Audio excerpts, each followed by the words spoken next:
vão render certamente muito mais do que qualquer posição de renda fixa. Então o upside é mais alto, nós não sabemos quando, mas importante, quem sabe já começar um posicionamento.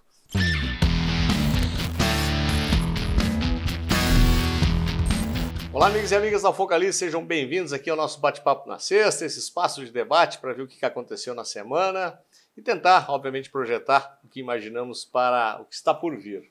Lembrando que esta semana tivemos o nosso evento que o Júlio e o Diogo coordenaram, a nossa live sobre mercado de futuros.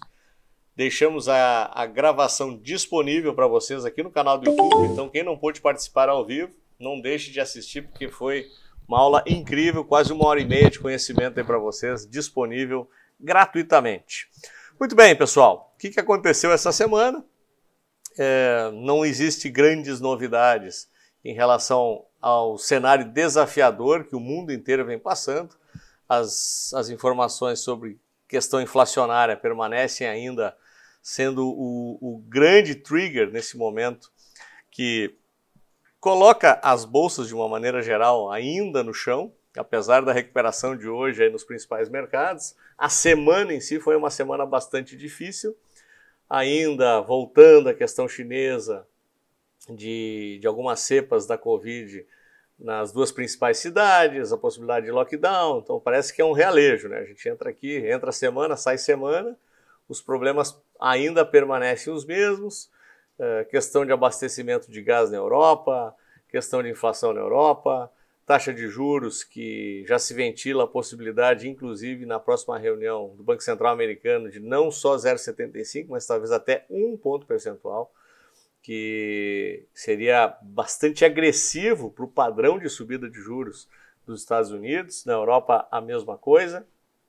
e outros países não tão importantes, mas ainda com economias relevantes, como o Canadá, que subiram mais de 1,5 ponto essa semana a taxa de juros.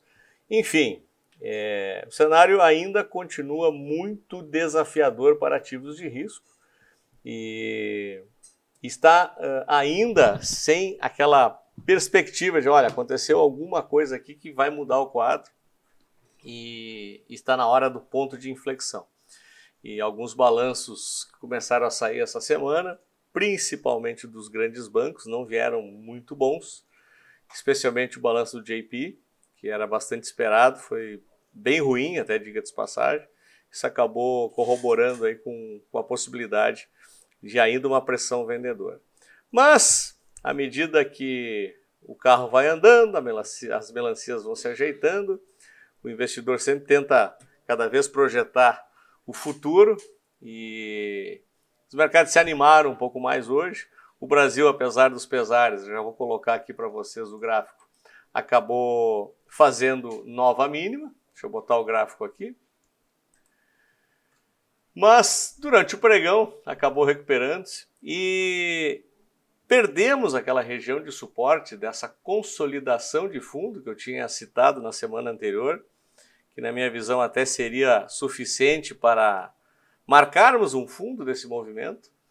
Quando eu mostrar os gráficos do mercado americano e europeu, veremos que lá ainda marcamos o fundo dentro de uma consolidação muito parecida, lá inclusive não marcando nova mínima. Aqui marcamos nova mínima, atingimos aqui a primeira expansão do pivô de baixa. No intraday houve um rompimento, mas em fechamento fechamos acima. Tem espaço para cair mais? Tem, não muito, para falar a verdade. Se pegarmos, ao invés de projetar o pivô total, que levaria lá na expansão de 100% abaixo dos 90 mil, pega-se essa consolidação aqui, tira-se a medida, então vamos colocar aqui um grande retângulo nesse processo todo, a gente joga o retângulo para baixo e veremos que estamos muito próximo dos 94.800 pontos e muito próximo também dos 94.200 pontos, que é a próxima expansão de Fibonacci, ou retração de Fibonacci no caso aqui, para tentarmos medir alguma possibilidade de alvo nesse momento. Está muito próximo, no intraday está um pouco acima de 1% e no fechamento em torno de 2,5%. Então, se houver ainda uma pressão vendedora durante alguns dias da semana que vem e atingirmos esse patamar de preços, talvez tenhamos realmente atingido um grande suporte. Eu já tinha mostrado esse gráfico aqui em vídeos anteriores, que ele tem realmente uma referência bem importante. Foi lá na virada, ainda de 2020, quando mostrou aquele pivô e consolidou a retomada do movimento ascendente, veio testar a fundo, depois veio testar a fundo pela segunda vez e aí, a partir desse movimento, consolidou-se acima do patamar dos 94 mil. Então é uma referência celular bastante importante esse patamar de preços, que poderia ainda somar-se a tudo isso que eu já mostrei para vocês, que é a expansão do retângulo e a expansão alternada de Fibonacci aí nessa faixa entre 94.200 e 94.800 pontos. Aqui sim, na minha visão, possivelmente encontraremos um fundo bem relevante, bem importante para os preços aqui no mercado brasileiro. Por isso que eu ainda coloquei no título, o furo é mais embaixo, mas nem tanto, né? Por quê? Porque está próximo, né? Então, mesmo que ele não venha a atingir esse patamar, chegou muito próximo, e eu continuo ainda acreditando que estamos em zona de fundo, né? Apesar de termos marcado novo fundo, me parece que ainda estamos em zona de fundo. Se olharmos para o dólar, teve um movimento relativamente parecido até então, né? Porque foi lá romper novamente aquela região lá dos 5,50 e hoje e ontem sofre aqui uma correção, apesar da tentativa, né? Ele não consegue sustentar-se acima. Ele está nesse canal de alta, respeitando aqui a média de 9 e a média de 21. Então, na minha visão, eu acredito que vai acontecer uma consolidação aqui do dólar entre 5,50 como uma região de resistência, de topo, e 5,30 como uma região de importante suporte, ao menos agora no curto prazo, né? Pode haver uma movimentação um pouco mais lateral da moeda estrangeira. E o DI reflete a aprovação ainda da PEC Kamikaze. Os agentes eles acabam sempre ficando receosos com a possibilidade dos pacotes de maldade que podem ainda vir em relação à bolsa disso, bolsa daquilo. Parou nos 42 bilhões, mas poderia passar de 50, sendo que é uma conta fora da LDO, né? E isso sempre não é bom. Então, o mercado não gosta, leva a taxa de juros para cima.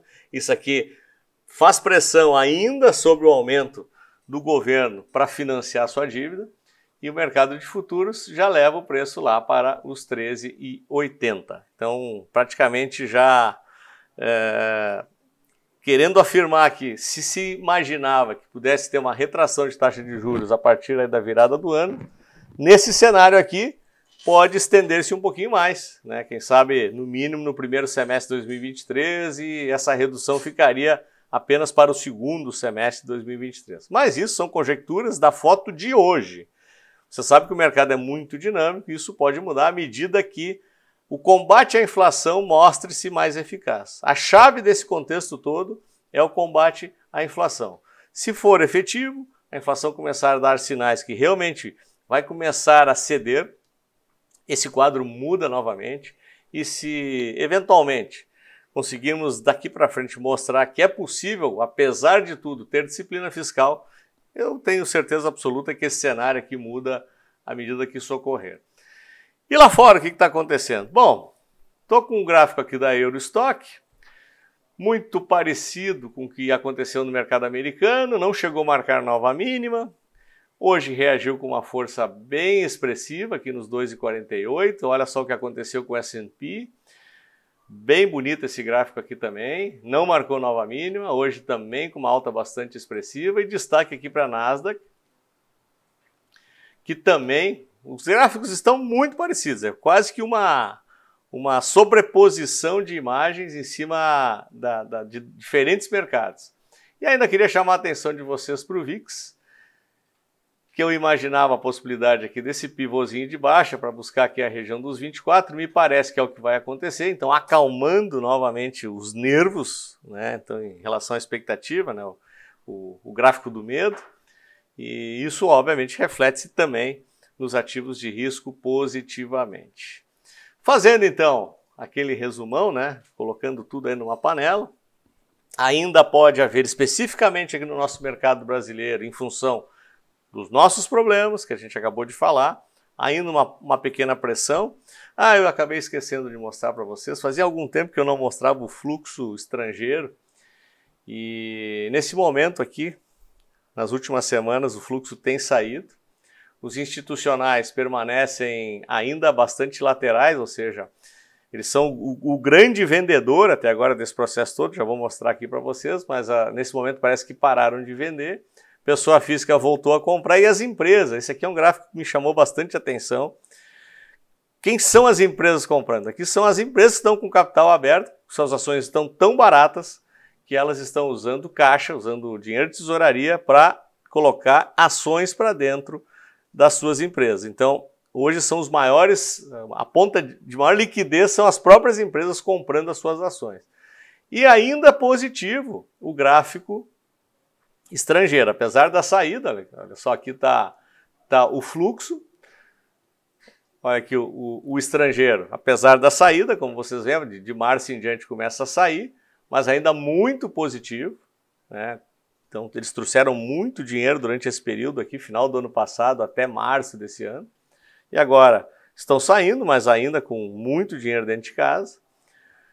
Os institucionais, como eu mostrei lá no curto prazo, no longo, são os grandes vendedores até um determinado momento, e a pessoa física voltou a comprar nos últimos 2 a 3 meses. Então, a pessoa física volta a estar na ponta compradora, já visualizando aí a possibilidade de estarmos diante, possivelmente, de algumas boas barganhas aqui do nosso mercado.